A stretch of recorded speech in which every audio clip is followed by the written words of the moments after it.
How's everyone doing today? It's your boy JG Domination, and today we're back with another 2020 NFL offseason preview. This time we have entered playoffs edition because we're talking about the very first playoff team on this entire series, and that is the Philadelphia Eagles.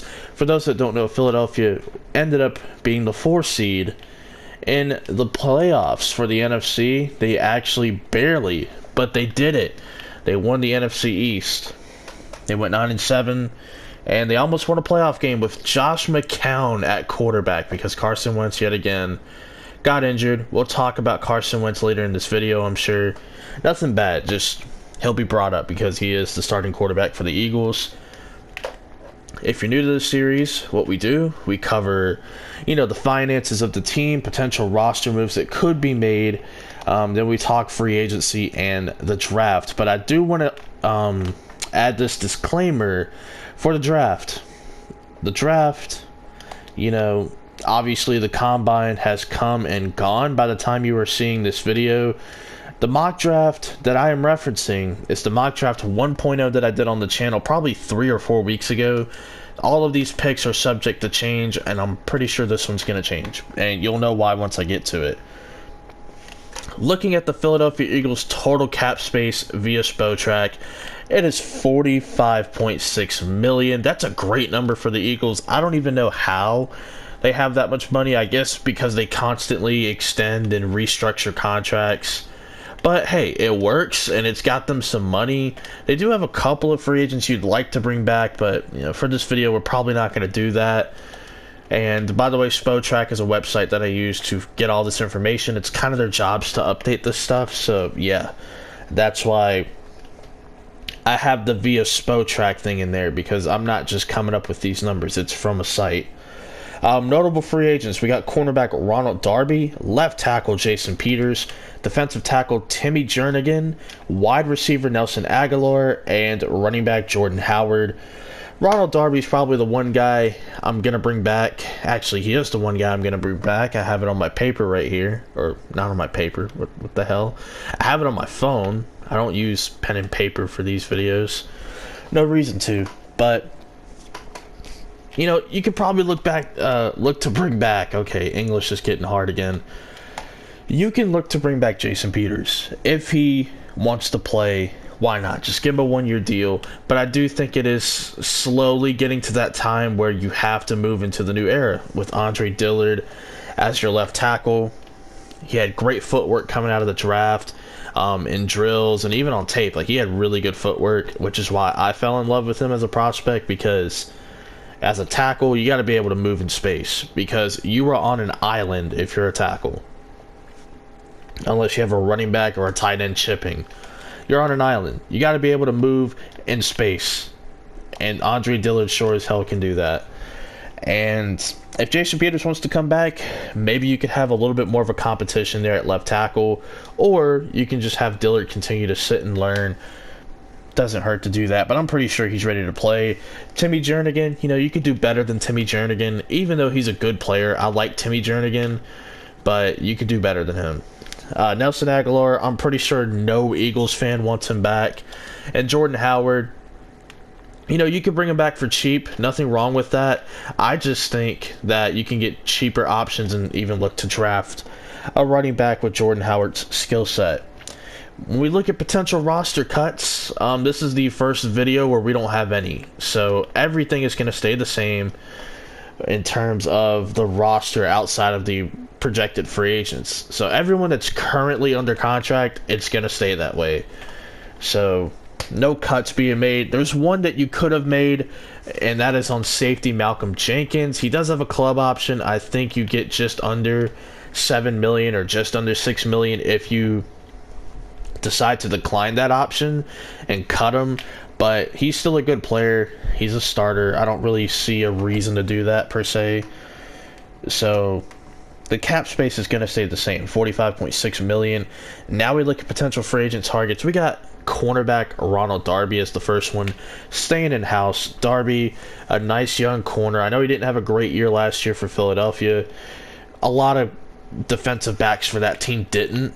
A lot of it was because of injury, inconsistency, I mean, that's just bound to happen. I think they can definitely turn that around. There's talent in that defensive back room, but you wouldn't know it by how they played last year. So Ronald Darby, still a young corner. I think he's like 26 years old. I'd look to bring him back. Why not? You know, he's still young. There's something there. Another free agent we're going to talk about is quarterback Chase Daniel. Obviously, he's coming in to be the backup. He's not coming in to take Carson Wentz's job, but let's face it, every year Wentz has been in the league, including, if you want to go back further, his last 2 years of college, he's been hurt every single year. At some point, he just gets hurt. And I don't know why that is. It's just something that happens with him, but every year he's been hurt. It's always something. So you want to have a good backup.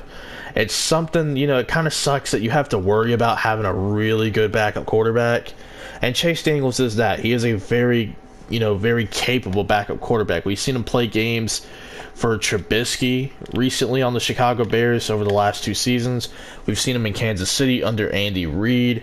And he'll be going to another Andy Reid guy in Doug Peterson. So to me, it's just a good fit. You know, it's not like you're going to have to learn an entirely new playbook.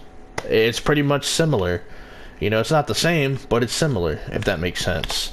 The next guy is going to be defensive tackle Jarran Reed.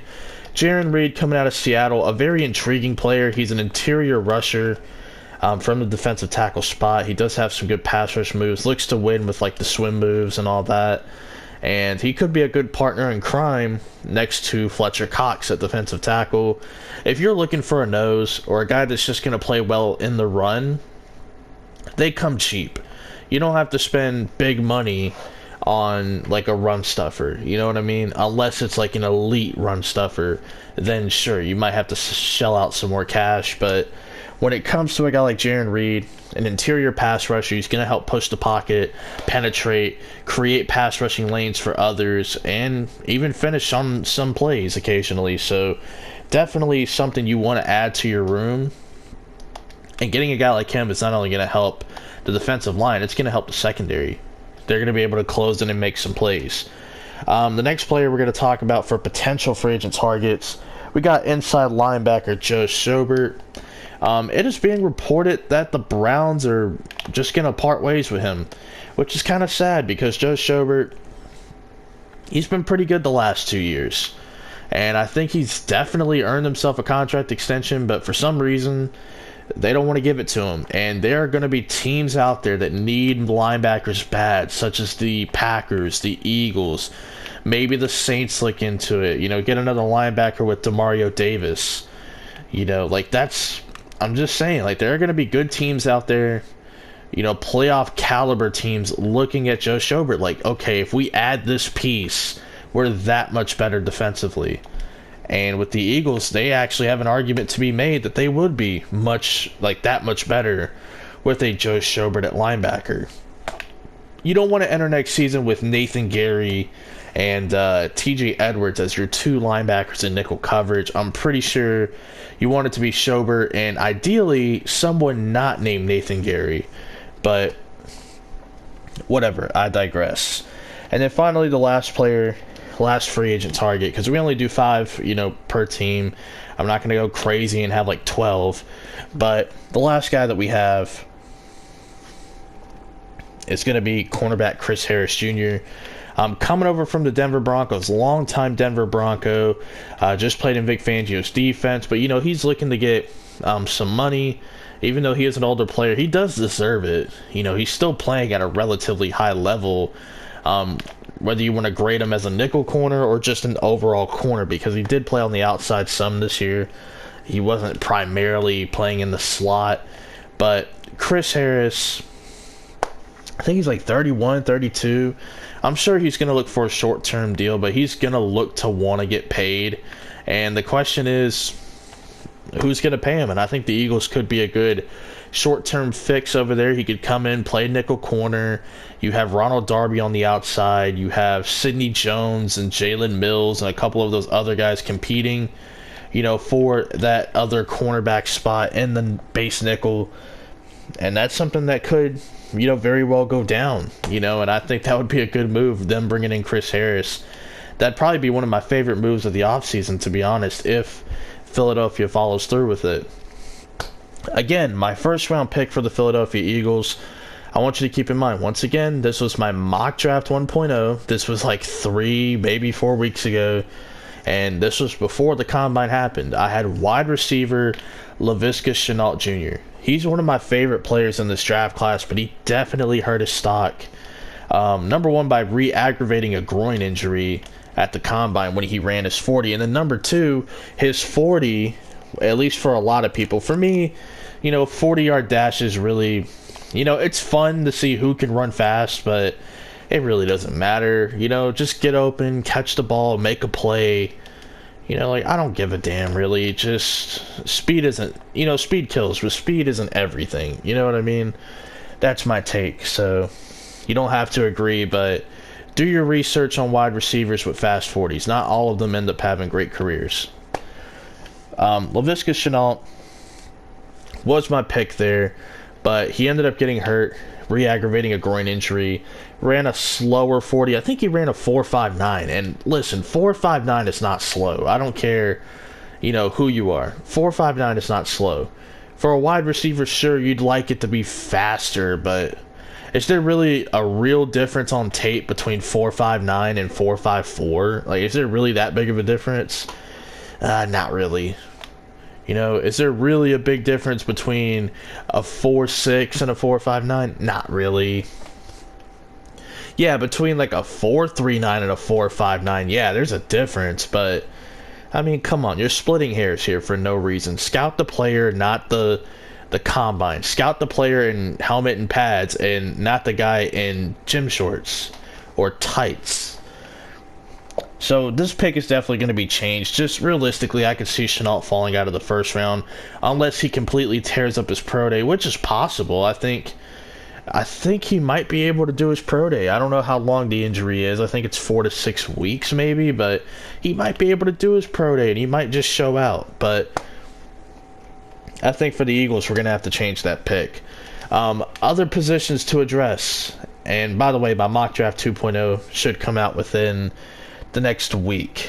Haven't decided when, but it will be out within the next week. Some other positions to address for the Philadelphia Eagles. Linebacker depth. Absolutely. I mean, if we're going to bring in Joe Schobert, we need more. We need more than Joe Schobert. That's not going to be enough. Defensive back depth. Absolutely. You want guys that can not only play now, but guys that can compete for future spots. And guys that could probably compete to get snaps anywhere, whether it's on special teams, playing some dime safety, dime corner. You need guys that are going to come in and compete. Wide receiver depth, absolutely. Like I said in every video pretty much, this is the draft. If you need a wide receiver, there's no excuses. There's plenty of them.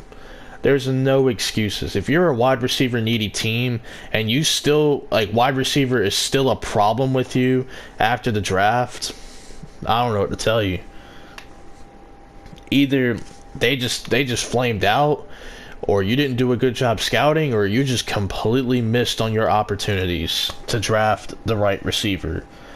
Running back depth, some other free agents that we didn't talk about, and notable free agents, you got guys like Corey Clement, and Darren Sproles is retiring, and Jay Ajayi. Is Jay Ajayi even on the Eagles again? I think he is. I'm sure he'll be a free agent. Jordan Howard's probably going to be gone. You only have Miles Sanders. So go look to add some running back depth. And then defensive line depth, you got some older guys in there like Brandon Graham. I know they drafted Josh Sweat last year in the 4th round, or maybe that was 2 years ago. And then they drafted Sharif Miller. Go get another one. Why not? Go keep getting these young, cheap players who can get the job done potentially down the road. So those are my... that's my offseason preview, I should say, for the Philadelphia Eagles. Let me know how you feel about it down below. The next team we are going to be covering is the Buffalo Bills. Should be an exciting one. Hopefully you guys do enjoy that, and hopefully you guys did enjoy today's video. Peace out.